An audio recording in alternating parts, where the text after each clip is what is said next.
kuwahudumia. Kaambia wanawahudumia, kwani mwanaume sana tafuta. Mwanaume ni majukumu yake kutafuta kwa ajili ya mwanamke, ale, avae, ashibe, maisha yake yaendelee. Sio mimi siongelee swala kwa hivyo. Swala la nanilio. Aliyekwambia hayo mapenzi ni vita nani? Wewe ambaye unakaa unatafakari au unafikiri ya kwamba mapenzi yamekuwa ni vita, yani hivi ni vita, yani kwamba mtu akae risali moja yupo juu tu analima au anabeba mizigo. Mimi kwangu hata dakika moja au mbili zinanitosha. Kama Mungu amenijalia ndo nguvu zangu ndo hizo hizo. Wewe kama uweze kulizika na hicho ambacho nimekupa, utalizika na vingine huwezi. Kwa hiyo mimi tena hata leo sipigi simu, ni hivi, nisikilize. Wanaume tuondoe hofu. Naelewa, tuondoe hofu, tupambane na maisha. Sisi tumeambiwa tutatafuta kwa jasho, au wanawake watazaa kwa uchungu.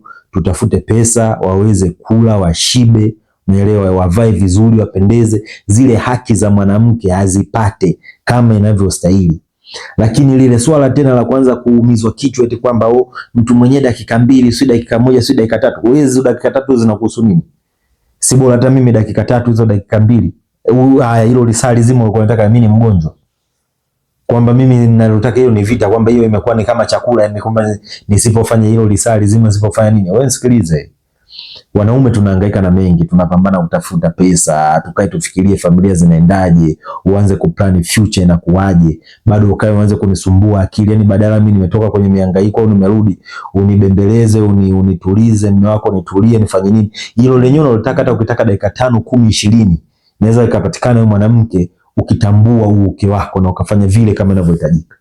Unaelewa? Sio tuanze kusumbuana kwenye mitandao, kunywa dawa hii, yani wanaume siku hizi tunakunywa madawa kibao. Tunatumia madawa kibao.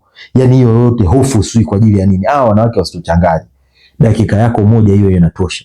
Mwanaume kunywa dawa kama zile mbegu, nenda tena kwa wataalamu kupime wajue kwamba kama zile mbegu haziwezi kutunga mimba, haziwezi kupata mtoto, na umombe Mungu wako akusaidie. Tofauti na hapo, ukiweza inatosha. Dakika yako moja, mbili, sui tatu hizo hizo. Ukienda round ya pili ya tatu, sui dakika 4, 5 hizo hizo. Achana na hizo sui dakika 30, 40. Kwanza hata sipigi simu. Mtu ananiuliza mama swala mimi ya kukulizisha unanilizisha. Wewe unanilizisha mimi? Nyinyi mnatulizisha? Wewe unaangalia kulizishwa, yani wanawake ndio binafsi ulivyo, yani ni wa binafsi kweli kweli.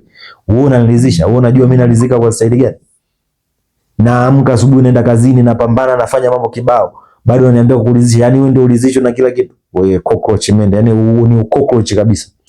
Mambo kishenzi kabisa, yani tena hata mudi yangu hata kupiga simu kuongelea, ukiweza hata nitapiga simu next time. Wewe ni mwanaume, jiamini.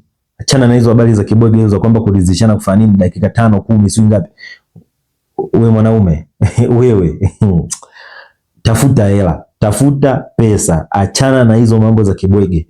Hizo dawa hizo nini, mwisho wa siku nafika uzeeni huko unashindwa hata kufanya mambo yenyewe, ndio uanze kutafuta madawa. Sasa hivi kula, shiba, ukipata dakika yako ni moja, si mbili, inatosha. Yeye kama riziki alale basi.